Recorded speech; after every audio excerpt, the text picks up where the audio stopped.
Good afternoon, everybody. Welcome to Coffee with Nick, and glad everybody's here. We're going to have a fun little show. Nothing too crazy. This is what Andrew and Brian get for putting me on my own little thing every other week. We're going to talk about what I want to talk about, and that's going to be building your tribe. For anyone who listens to podcasts, I like podcasts a lot. I don't really do a whole lot of music anymore, and one I really like is Greg Anderson. And he's got a really big thing there where he talks about building your tribe, which is something that I truly believe in, where you're getting other people who are like-minded individuals who will help you kind of push yourself and things of that nature. But that's who you're going to be around, who you can lean on, if you will. And a couple of things that are really good about building a tribe. I don't care if it's for real estate, building tribe for people who believe in what you believe in, the same kind of goals that'll help you stay on track, help you stay oriented on those goals, and hold you accountable when you don't do what you say you're going to do. That's a big one. So for real estate, for getting into shape, or surviving the zombie apocalypse, it's possible. I might go more into detail on that later. I don't know. Anyways, though, that's what's really important about building your own tribe, right? It's really important for you to do that for so many aspects, not just your profession, right? It can be a lot of different things. One of my favorite quotes from Jim Rohn is, you are the sum of the 5 people you are around the most. I'm paraphrasing, but and it's so true. Another way to say that is, show me your friends and I'll show you your future. I attribute that quote to either my grandmother or all of my best friends' parents in high school who didn't want them hanging out with me. They were all right. It's true. If you're hanging around with 5 people, the 5 people you're around with the most, that's who you're going to be. You are the sum of that. And there's a reason for that. You are going to borrow attributes, if you will. I mean, if everybody's going out on the weekend or every night after work and you're all going to the bar and getting drunk and doing whatever you might do, guess what? If that's all your friends are doing and you start off just hanging out with them a little bit, pretty soon you're going to be drunk every night. You're going to be hanging out. If all you're doing is watching, there's nothing wrong with watching football or anything like that, but if that's all you do, that's all your friends do, pretty soon that's going to be all you do. That's what you're getting around. Now, for instance, like I say, I like to fitness, right? Physical fitness is a big deal. And I try to be around people who also believe physical fitness is an important part of their life. And why is that important, right? If I'm hanging around with people, my best friends from high school, back in the day, we did stupid things. That's what we did on our off time. Now, our idea of a good time, if I've got an extra hour where nothing's going on, or over lunch or after work, or if we can all meet up, my best friend, we meet up once a week and go run 5 miles together, right? That's what we do. We don't go to the bar. We don't go do crazy stuff. That's what we do, is just go run 5 miles. We both have children of the same age, and that's what's really cool about it. So they get to see that, right? They get to see this is what my dad does with his friends. He's off running, right? I'm not saying that's what everybody should be doing, but that's what's important to me. And I'm surrounding myself with people who feel that that's important. So like I said, my 2 best friends from high school, we've all completely changed our entire culture and our family culture around that physical fitness, and trying to make sure that we can be around longer for our children, and that we can show a good example of what we should be doing, what we feel is important. And what's kind of neat about that is, here we are in our 40s, possibly mid 40s, here in about another month, mid 40s. And I'd say we're in great shape compared to where we were, some of us, certainly myself, in my late 20s. Right, I had gone a little on the far path there, and I was getting really out of shape and eating some crappy food and not doing a whole lot of exercise. And I was in horrible shape at the end of my 20s. And here I am, like I said, going into my mid 40s, and I feel great. And that's what I want to do with my off. Today at lunch, I ran off, and I went on a mountain bike run. Yesterday, I did 5 miles by myself. Those are all different things that I want to do. And the reason I do that is because my friends hold me accountable. Right? They can get on there and they can kind of talk about that. We speak to each other. Some days I feel like, I'm just not going to go do it. And I look over and I see my boy Oliver just ran 5 miles. No matter how hot it is in the middle of the day, maybe I should get off my butt and go do what I said I was going to do if we said we're going to do a certain amount of miles, right? So he's going to hold me accountable for that too. So that's important. How can that help us in real estate, right? Building our tribe, if you will. Last week was one of a really great week for me. And myself, Andrew, and Brian, we went down to Midlothian, Texas, and we hung out with one of our really close friends, Kent Bush, and his family. He's, I would say, a mentor of mine and ours in real estate. We met him many years ago at a conference and in the Bahamas, but it was a work trip, not a fun trip. It was a work trip, all work. Anyways, we really clicked, we really meshed, and he's over the years kind of given us some really great tidbits, things like that. We visited, we've gone down there, he's come to here. But what was really cool about last week is that we went down together and we really immersed ourselves. We were there for about 3 days, and we just immersed ourselves in real estate. Right? In our goals, we sat down and all of us were like, all right, this is our goals. This is what we want to do for recruiting, for sales, for everything. And what was really neat about that is that we already had a good relationship. We already trust each other, but we sat down on that first day and we just sat there and really just kind of came up with what we want to see done, right? The whole day. And we sat down and just went after it. Later that night, went up to dinner, had a couple of drinks, things like that, and just sat there and kind of talked. Not about work, not about anything else, about each other, like our histories, where we came from, all this kind of stuff. Kenton's entire family and the three of us. And what was really kind of cool about that is it kind of reminds me of like when you go out camping, whatever the case is, and you're sitting in that fireside chat, and you're just kind of hanging out, comfortable, right? That's where we were. We were just in a really comfortable spot, and you really kind of open up, and then you really build a really good bond. The next day, we headed again. We went right after it, and we're going for those goals. But what was really cool about that is that first day, everybody's kind of going through it and saying, hey, this is, you don't really want to open up the outside. You're only kind of saying what you think you should be saying. But the second day, look, everything's been torn away, right? We're out there. Everybody knows about our history. Everybody says all these really cool things after last night's fireside chat, we'll say.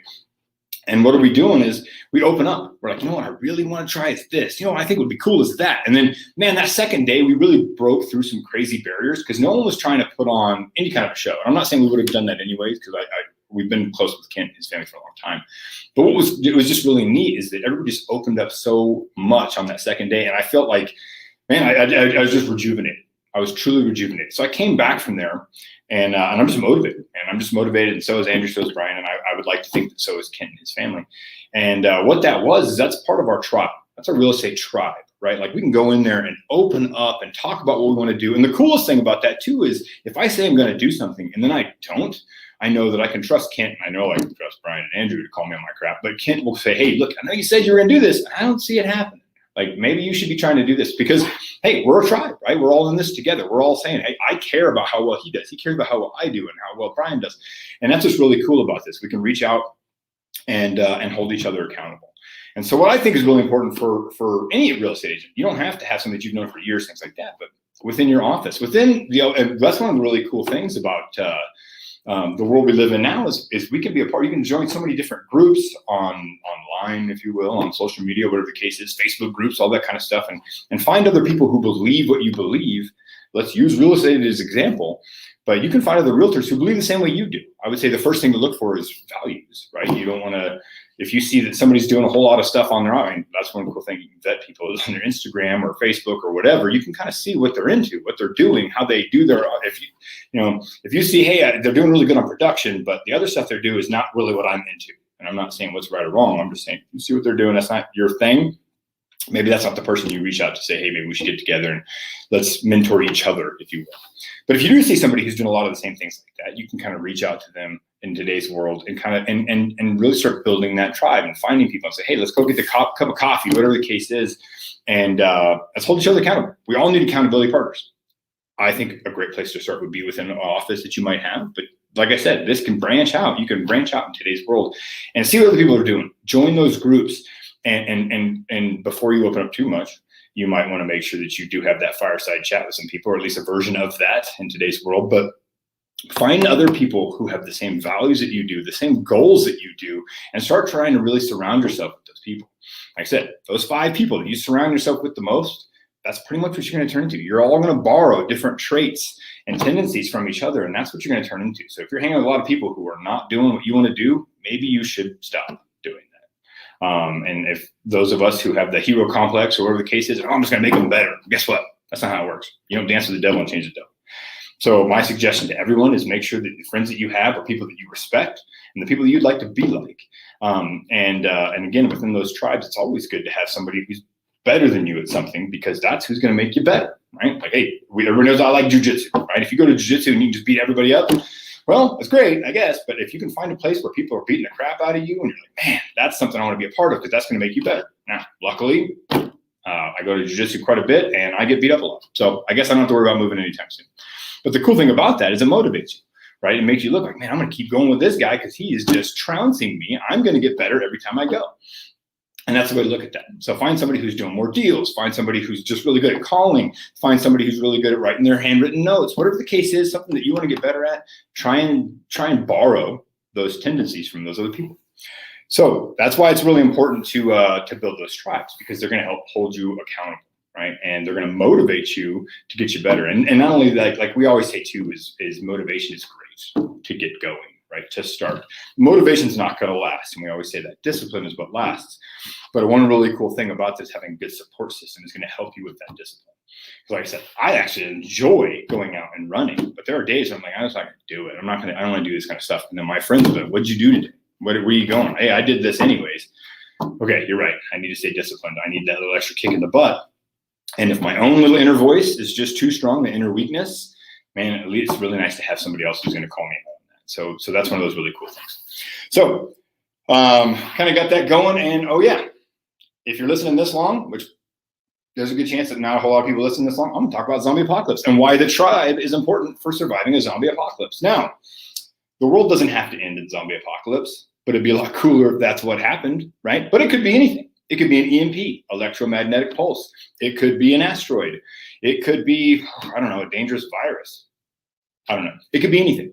The point is that a lot of people always say, hey, you know what? I'll be good. Zombie apocalypse comes and I know how to shoot a gun. I know how to fight. I'll just go to the mountains. Me and my family just go to the mountains and we'll just survive there. Sadly, and this goes for myself as well, how many of us city folk know how to survive in the mountains? Not many. Because I'll tell you right now, I know how to shoot, right? You know how many animals I've ever actually shot? 0. You know how many animals I've ever skinned? 0. I don't know what I'm doing. And there's probably not going to be YouTube when it's time for the EMP or the zombies to show up. So we're not going to be able to figure that part out. So what are we going to have to do? One, we're going to have to train ahead of time. But this is where that tribe thing comes in handy, right? People always say, hey man, you seem like you'd be good in a zombie apocalypse. Let's all be part of it. Let's all get together. Can I be a part of your group? Hell no, right? You got to earn that. And that goes for me too. Everybody has to earn their spot. So what are some things that we need to be able to bring to the table in a tribe for a post-apocalyptic world? Well, let's think about this. So it's good to learn to shoot. Let's learn to hunt, farm, can, garden, or farm, whatever you might want to say, and medicate, right? Medical issues, healthcare would be a big deal. All of those things are really important. And yes, I am going a little into detail on zombie apocalypse, but hey, it's my video and I got like 2 more minutes. So why is all those things really important? Shooting, violence, all that, super cool, right? That's about the only aspect I think I've got whenever I try to get into somebody's tribe on the end of the world, which, already got some people on that. But only in the movies is that the most important part.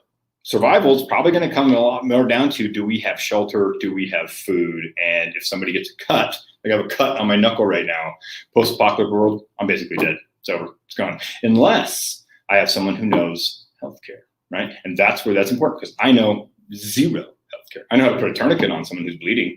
After that, I got nothing. That's all I got. So what do we need to do? We need to find people who do. Doctors, EMTs, nurses, you guys got a spot. I don't know, maybe I'm hiring. You can reach out. We'll see what happens in that post-apocalyptic world. Farming, canning, right? I don't know how to can. I don't know. I mean, I can put stuff in a can, but I don't know if it would stay edible after 20 minutes outside the fridge. But people do, right? So those kind of things. Think about those kind of little deals. But why is that important? There's a tribe. You find people who are good at different aspects, right? If somebody's good at canning, they got a spot. Healthcare, they got a spot. Shooting, cool. It might come to that. That's a spot.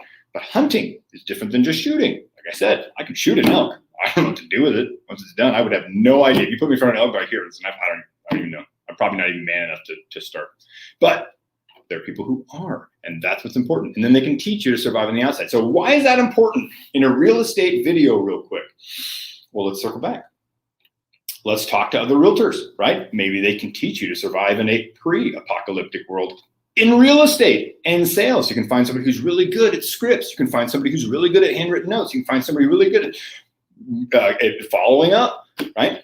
A lot of us are really bad. You can find somebody who's really good at just picking up the phone and actually starting to call. What is another thing realtors are really bad at? Talking to people.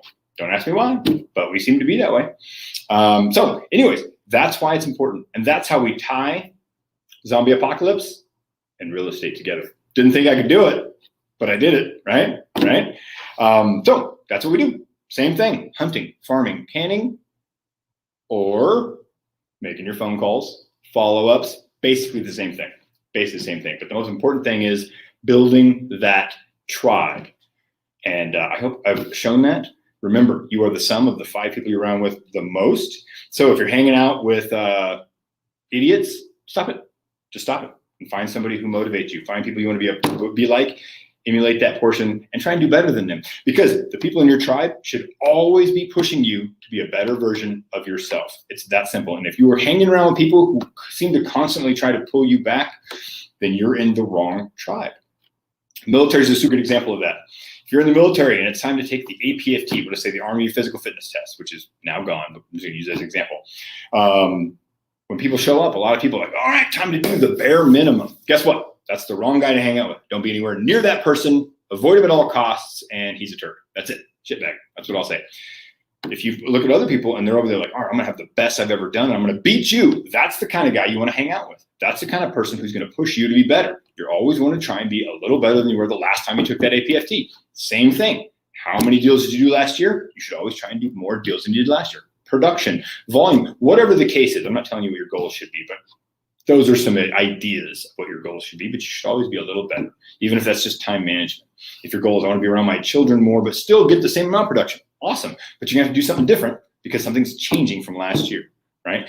That's what it all comes down to. And if the people you're around are all about family time, but still paying their bills, that sounds like a pretty good tribe to be a part of. So let's look for those things. They're going to push you to be a better version of yourself. And that is the entire goal and why you should build a good tribe of people that you want to be around, that you respect, and that they respect you. And remember, if you want to be a part of a tribe, you have to be a value add, right? Don't just show up and eat everybody else's meat and hope somebody else is going to defend you and you bring nothing to the table. No, not going to happen, right? Not going to happen. So don't be that guy when the zombies show up and you're like, look, I just want to hang out, right? I can tell jokes all day. No, not going to happen. So I hope we've learned something. Once again, I don't care how much crap I get for these. They're breathtaking. Guys, thanks for tuning in for Coffee with Nick. And maybe we'll have some more of these later. Thank you, everyone.